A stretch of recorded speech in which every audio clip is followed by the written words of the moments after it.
Insécurité persistante à l'est de la République démocratique du Congo. Aujourd'hui, c'est tout le monde qui mobilise contre l'agression rwandaise dont est victime la population de cette contrée du pays. Des campagnes de mobilisation et de sensibilisation se multiplient de partout, surtout par les hommes politiques, en l'occurrence ceux de l'Union sacrée. Cependant, essayez de souligner qu'il y a un grand prophète politique en République démocratique du Congo. Il s'appelle Élisée Boku Mwana Maposo, le vice-ministre du budget, autorité morale du Puna et coordonnateur général de forces politiques et sociales alliées à l'UDPS en sigle FPAU Tshisekedi. Qu'avait-il fait en mi-janvier 2025? L'on peut retenir deux moments forts ici. Le premier est celui de l'adresse à la nation de la nuit du mercredi 29 janvier 2025 du président congolais Félix Tshisekedi. Un discours très attendu est survenu quelques jours après d'intenses combats opposant l'armée congolaise aux forces rwandaises et aux rebelles du M23. Dans cette adresse, le chef de l'État avait lancé un appel à la mobilisation générale pour un soutien de tous les ordres au FARDC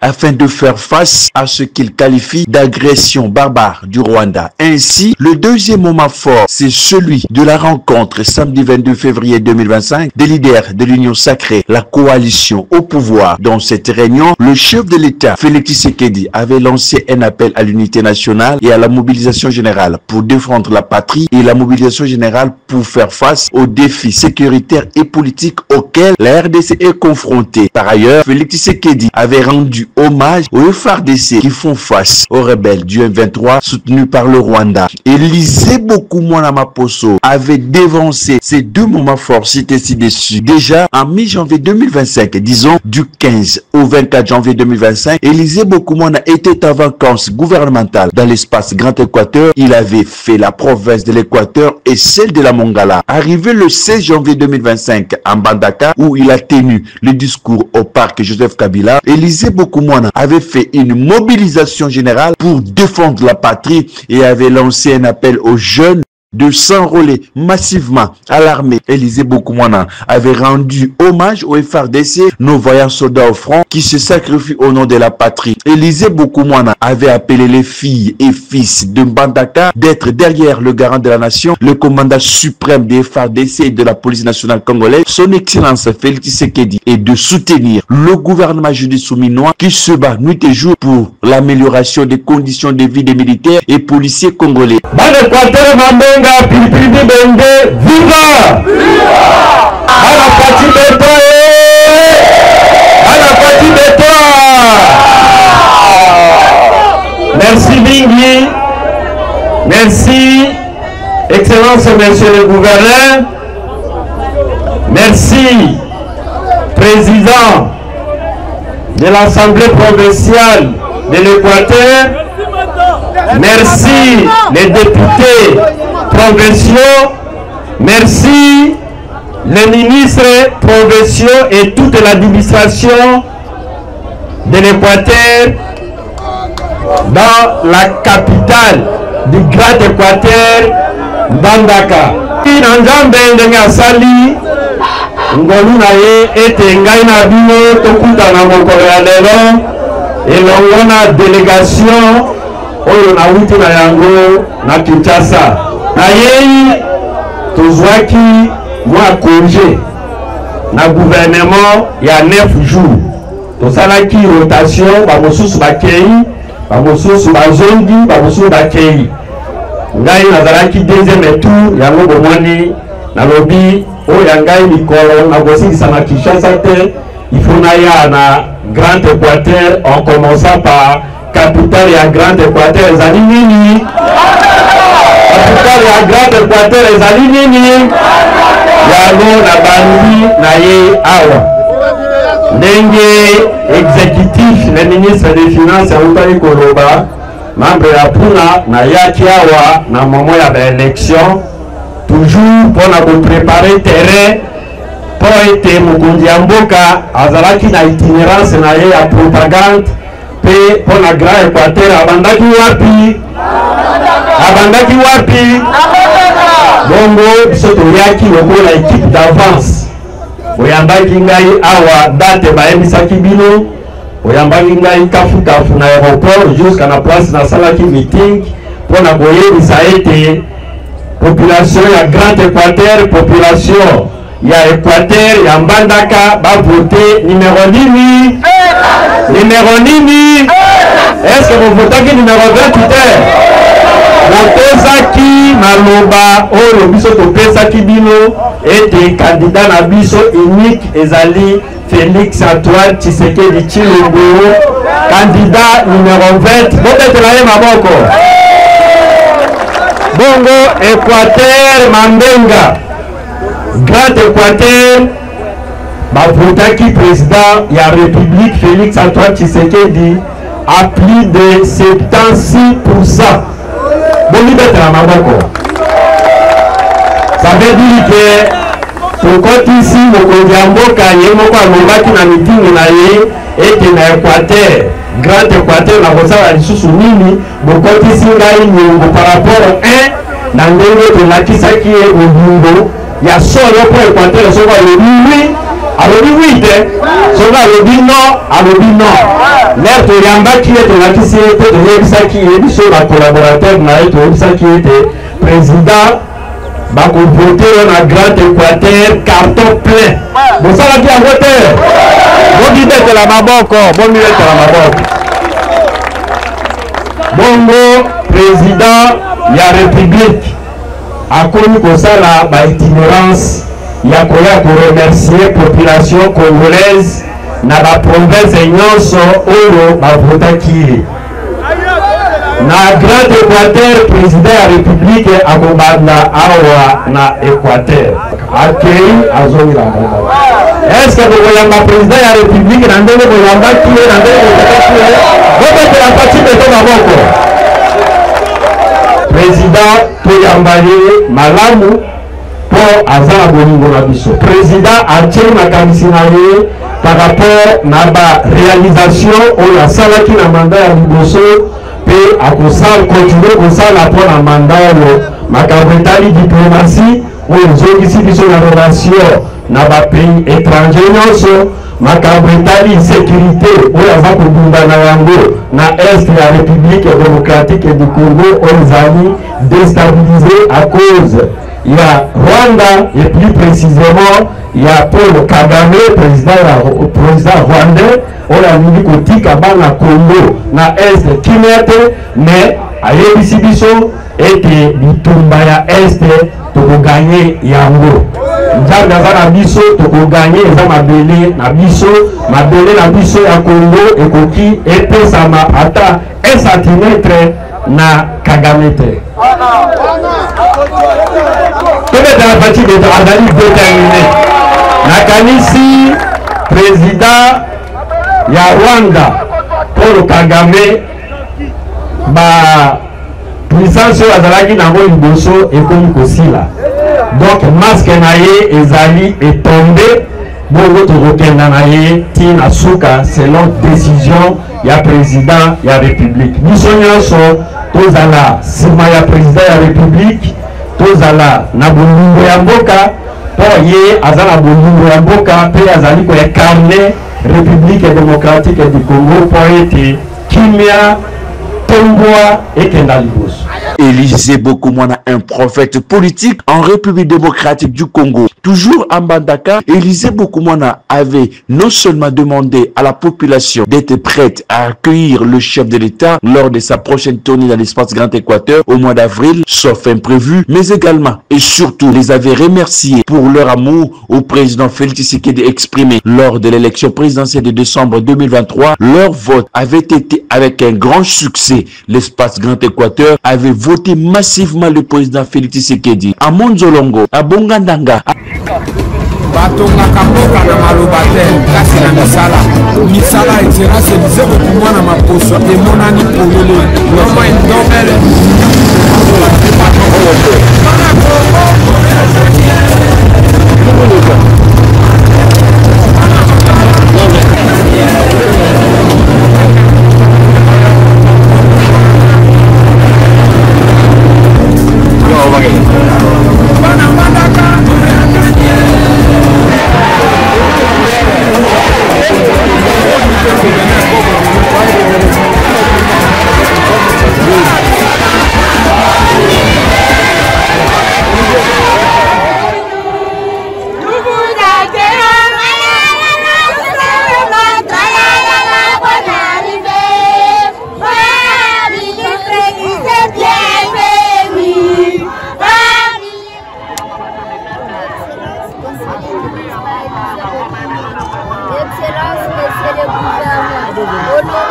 députés, Excellences, Monsieur le ministre commerciaux, chers notables, Monsieur l'administrateur du département de Bongala, distingués invités avec vos titres et permis à l'occasion de votre arrivée ici à Bongala, dans la gare de Bongala, nous tenons à vous présenter notre invité de faire ce mois de février, pratiquer les droits et les longévité.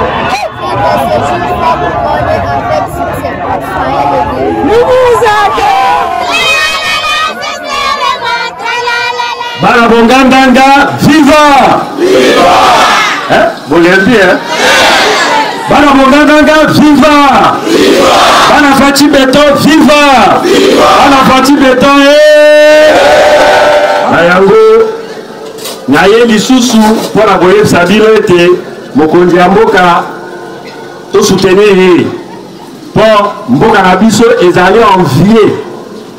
Na banguna o balingi ba bénéficier de la richesse na biso mokonzi na biso atindi ba FARDC police nationale na ba service ya sécurité pour na ko sécuriser est toza ko bunda bitumba wana mokonzi aza ko lala te pe aza ko bunda toti aye na maboko ya Nzambe po apesa ye nguya totia ba soda na biso ya FARDC maboko pona kolendisa bango utia bango na babondeli pour que guerre o ya este to finir ko gagner yango po to kolinga te ke Kagame na ba supplétif na ye M23 ba ya bazwa mabele même 1 cm ya République démocratique du Congo.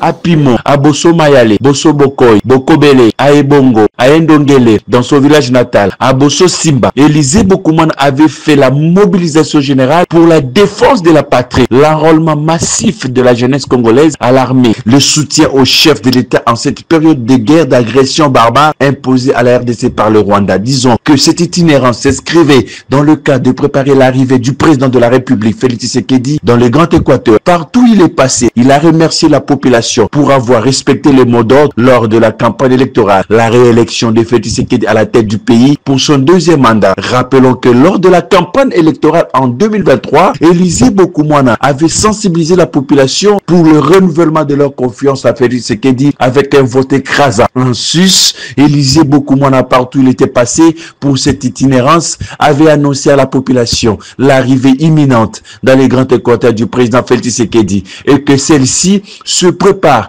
pour un accueil chaleureux d'ici le mois d'avril. Le chef de l'État viendra pour le remercier et confirmer sa promesse lors de la campagne électorale pour les différents projets de développement, a-t-il révélé au grand public du Grand Équateur venu en masse l'écouter.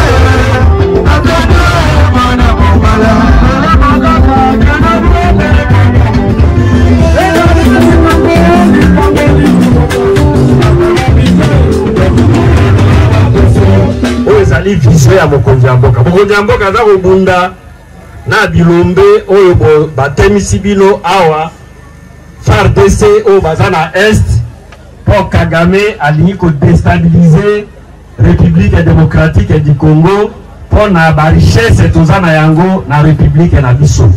Azui ba rebelle na armée na ye eza ba Rwandais ba militaire rwandais o baza kobundisa ekolo na biso. Bongo biso ya président de la République na premier ministre na te ba FARDC na biso bato toza na budget na finance to pesa bango makoki ndenge mokonzi ya mboka lingi pour que mboka nyonso ba site nyonso ezala récupérer.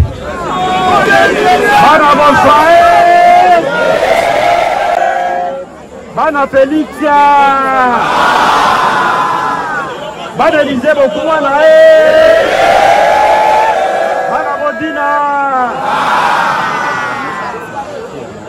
Merci na mandat oyo ya vote ya 2023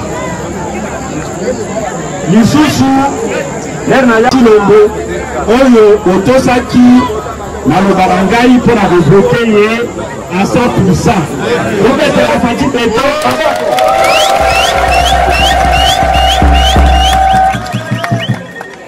Bomi bête la paix bino moko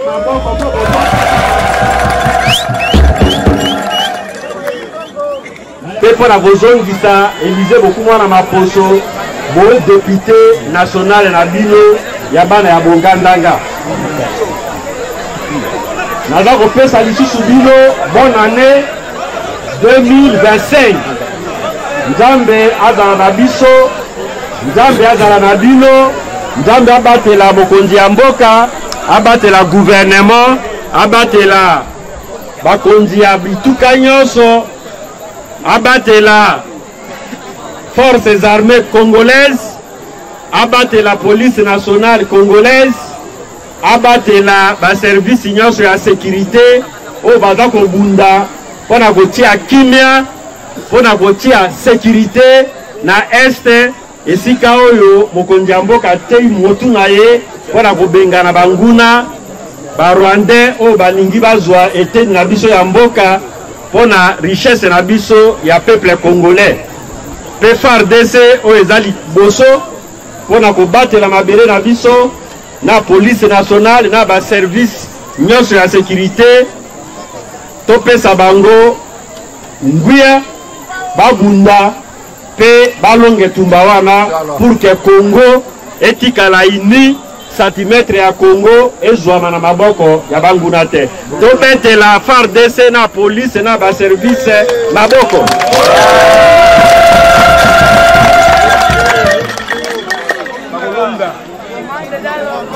Na yei lisusu ona voye sabino ete ozala sima ya président ya république oyo azali na mikano ya kitoko pour la République démocratique du Congo.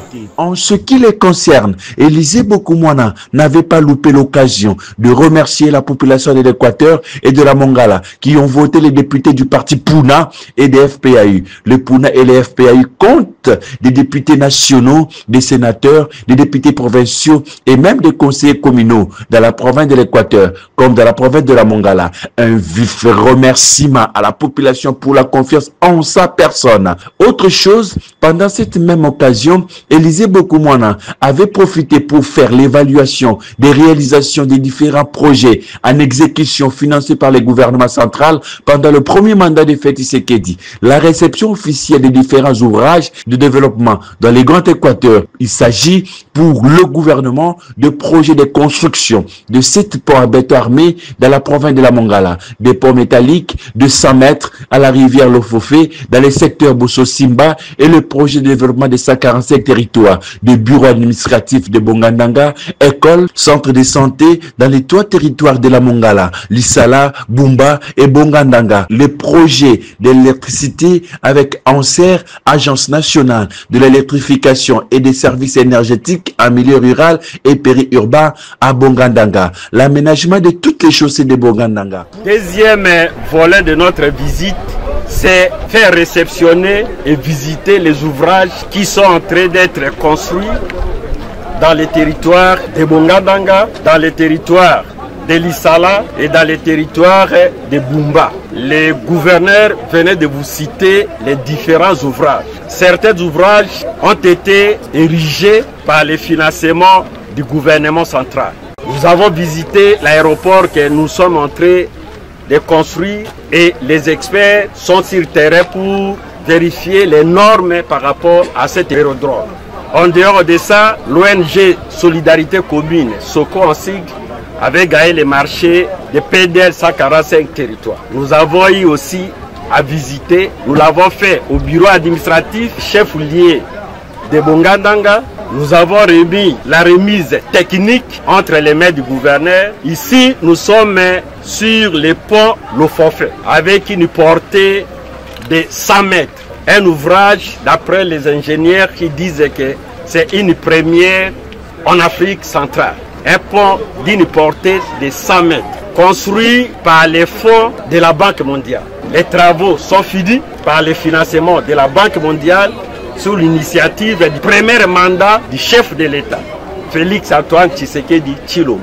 C'est ainsi que nous sommes venus pour constater la fin des travaux et que l'information soit portée au président de la République, au gouvernement de la République pour la réception officielle de ces ponts. Je suis venu pour identifier les différents projets du chef de l'État lors de son premier mandat.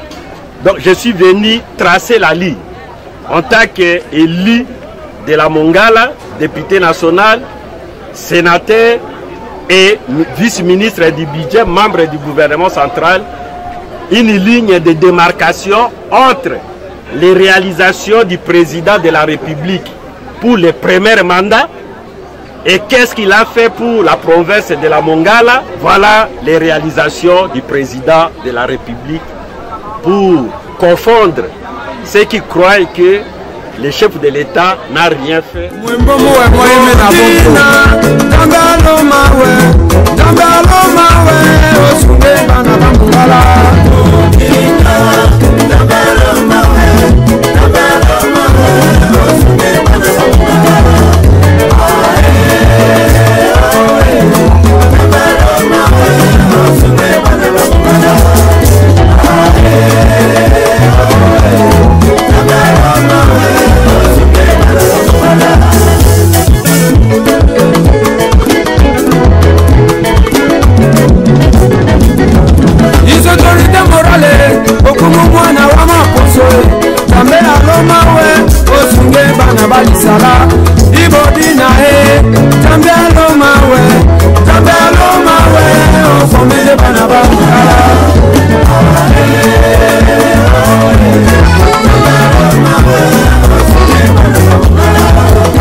Qu'est-ce qui s'est produit? Il y en a du Fabrice. C'est quoi le problème? Non, je voulais pas me soutenir. Vous êtes là.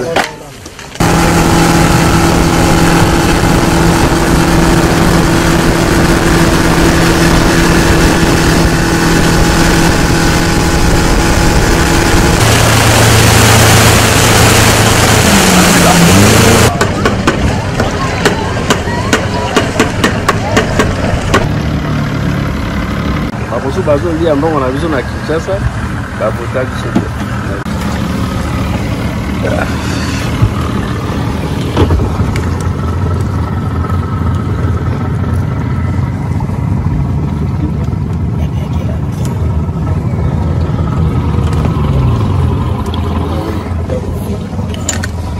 Yalaza vice-ministre ya budget mwana ya Bongandanga ndeko na bino ya Équateur. On a eu nazo kenda Bongandanga tulikana d'abord na Sakusu. Inoboke wapi? Biso toke Mampoko oyo azalaki infirmier titulaire na zone ya Lolanga Mampoko. Nde ayaki malade na Mbandaka, père propre. Nde akufaki, nde honorable PC hors bord nde tukotika na Mampoko. Honorable Makonga Bukana. Nde toke président national, nazape sénateur, nazape ministre. Moi Nabino, président ya Puna, parti de l'unité nationale. Oyo asali Mapoko bokoti na note. Oyo asali Kopek okumwana. Infirmier ngai pe nasali vi nanga mobimba na santé. Nasali vi nanga mobimba comme administratif na ministère de la santé. Nous avons perdu l'infirmier. Jambe a Pessi, jambe a Zui, Pessi et Kaka, Nukum. Et ça été de cœur avec vous, l'air Baebsika qui est alors yekokutana na ndeko oyo ngai mpe naza membre ya ministère ya santé que Dieu fait-moi 300 000.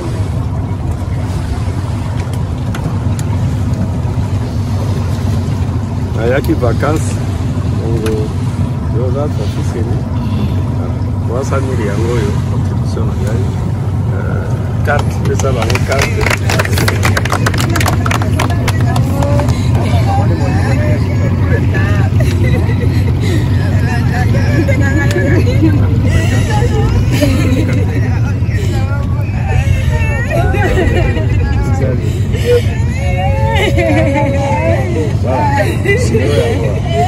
Merci, que son âme se repose en paix. Soyez fort. Soyez fort. Et là, ma bonne fille, là, c'est la nation. La nation, c'est la reconnaissance.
Cette population, tellement que vous bandez aux réalités.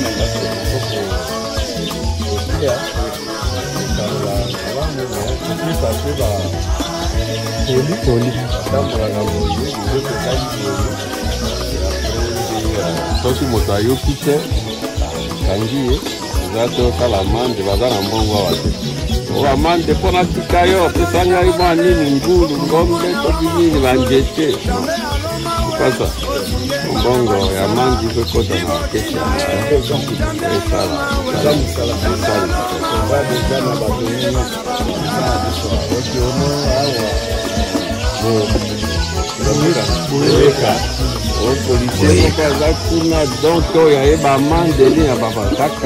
les mêmes jours. Allez, bon, on va tout motoir. Bandaka joie ça les filles. Donc la population, ça c'est tout ça pour ça la bonne. On dit pour la banque, tel que comme ma ministre. Donc on doit pas décider peut-être comme ma sénateur, président comme ma président. Ma patron a dit son des bango à la et ça vous aider. Patron des bango, chef a dit. Nation. Ah bon, patron. Sur sa carte,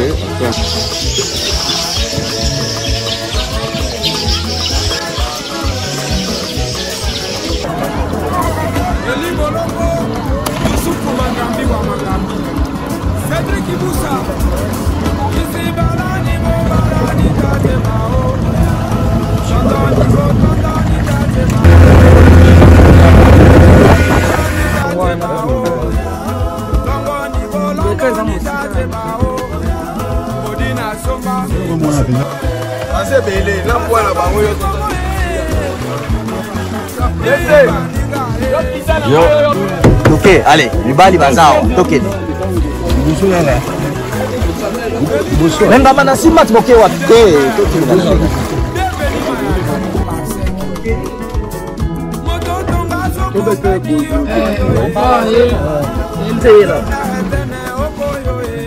ok. Alcohol.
Chargé de mission motivée, Bango.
Le vice-ministre du budget, Élisée Bokoumana Maposo, avait procédé à la coupure des ribans et la remise officielle des ouvrages de haute portée au gouverneur de province de la Mongala, Jacques Makaka, devant le président de l'Assemblée provinciale et les députés provinciaux dans le cadre du premier mandat du président Félix Tshisekedi, PDL 145 territoires, travaux exécutés par l'ONG Solidarité Commune, Sogo. Il s'agit d'un bâtiment administratif de Bongandanga, 3 écoles primaires à Oumangi, Bokutu et à Ebonda, 5 ponts dont 5 ont été réceptionnés, notamment à Bosso Mayale, à Pimo, à Bosso Bamba, à Bosso Mitingoma, enfin Pombati. Tous ces ponts ont une longueur de 7 mètres et une capacité de 32 tonnes. Très satisfait des travaux réalisés par Soko, Bokoumana Maposo Élisée lance un message fort à ceux qui croyaient que le président de la République, Félix Tshisekedi, n'avait rien fait à la Mongala ou n'a rien fait à la Mongala. Il a par ailleurs saisi l'occasion d'inviter le chef de l'État pour la coupure du ruban de ce pont lors de son arrivée au mois d'avril prochain. Encore une fois, merci au président de la République. Par rapport à la dimension de ces ponts, moi je décline la responsabilité de les recevoir ou de remettre ça en tant que membre du gouvernement central entre les mains du gestionnaire au quotidien de la province de la Mongala. Nous dédions ces ponts et nous sollicitons à ce que le chef de l'État lui-même vienne. Le chef était ici pendant sa propagande, il est en train de venir pour remercier la population qui l'ont réélu et nous allons solliciter, parce que quand il est venu, il a été à Lissala, il a été à Bumba et le chef doit venir à Bongandanga pour voir ses œuvres de son premier mandat pour couper les ribans et nous allons amener le chef jusqu'à ici pour que lui-même coupe les ribans des peuples forfaits. L'occasion faisant les larrons, Bokoumana Mapoche Lisée a visité tous les projets du gouvernement de la République à la Mongala, le cas du pont Lofofé qui a une portée de 100 mètres de longueur et une capacité de 60 tonnes. Route, axe, Ngondi Rive, Bongandanga Centre, 125 km. Les travaux d'aérodrome de Pimo, territoire de Bongandanga. Pendant son séjour dans la Mongala, un bon père de famille, Élisée Bokoumana a réglé les conflits qui opposaient les deux villages du groupement Likende dans le secteur Bosso Djanoa. Il s'agit des villages Bosso Bokoy et Bokobele où il avait eu des incendies au village Bokobele. Plus de 872 maisons brûlées, incendiées par les gens du village Bosso Bokoy. Il a eu à s'entretenir avec les deux partis. Et à Lissala, un conseil de sécurité de la province était tenu, élargi. D'autres services administratifs et politiques, une solution adéquate avait été retrouvée grâce à sa sagesse dans le cadre d'une assistance en attendant l'intervention du gouvernement central pour soulager les deux villages en présence du gouverneur Jean-Colin Makaka et tout son exécutif provincial, insouciant de police et les réparations des dommages causés, les pertes causées en matériel, et a demandé que la partie victime ne puisse pas riposter et de laisser la justice faire son travail. Tout est revenu au calme, le climat de paix est observé, les linges sales se sont lavés en famille. Élisée Bokoumana Maposo, avec l'exécutif provincial, ont prêché la paix entre les deux villages, le village Bosso Bokoy et Bokobele. Pour revenir aux conditions de navigation sur la rivière Lopori, Élisée Bokoumana était allé plus loin pour voir les difficultés que rencontrent les usagers de cette voie de communication. À son retour à Kinshasa, voir comment le gouvernement peut répondre aux desiderata de la population de cette partie du pays. Que dire de l'attachement qu'a Élisée Bokoumana avec la population de l'espace Grand Équateur? Que dire de son amour pour son Grand Équateur? Élisée Bokoumana a tenu des meetings, des rassemblements où il avait, comme nous l'avions dit, mobilisé la population pour le soutien total au chef de l'État, commandant suprême des FARDC et de la police nationale congolaise face à l'agression rwandaise dont est victime la RDC. Élisée Bokoumana avait demandé à la population du Grand Équateur d'être derrière les vaillants soldats qui sont au front et qui défendent la patrie, la RDC. Et la population était à liesse de voir ce qu'ils appellent Bodina. Élisée Bokoumana a tenu des réunions avec des notables de l'espace Grand Équateur, des réunions dans le cadre de palper le développement de l'espace Grand Équateur, l'unité des filles et filles de l'espace Grand Équateur et voir comment promouvoir les actions du chef de l'État, Félix Tshisekedi. À Lissala, Élisée Bokoumana a visité d'autres ouvrages, notamment l'école à Oumangi, dans le cadre des projets de développement de 145 territoires, dans l'espace Grand Équateur en général et Mongala en particulier. S'agissant des différents sites visités, Élisée Bokoumana avait été accompagné du gouverneur de province, le président de l'Assemblée provinciale, les bureaux de l'Assemblée provinciale, les ministres provinciaux, ainsi que tous les services de sécurité à la province de l'Équateur comme à la province de la Mongala, même exercice. En substance, les travaux de construction de ponts par l'ONG Soko évoluent très bien. Tous les projets de développement dans le cadre des PDL 145 territoires de la province de la Mongala en général, Bumba, Lissala et Bongandanga en particulier, tout se passe bien et tout s'exécute bien pour l'intérêt général de tous et dans le souci de voir cette partie du pays se développer réellement. Élisée Bokoumana, le digne fils de la Mongala, derrière la vision du chef de l'État, son excellence Félix Tshisekedi, qui est le peuple d'abord. Ce voyage avait été couronné par un grand succès fait par avion, route et par voie fluviale.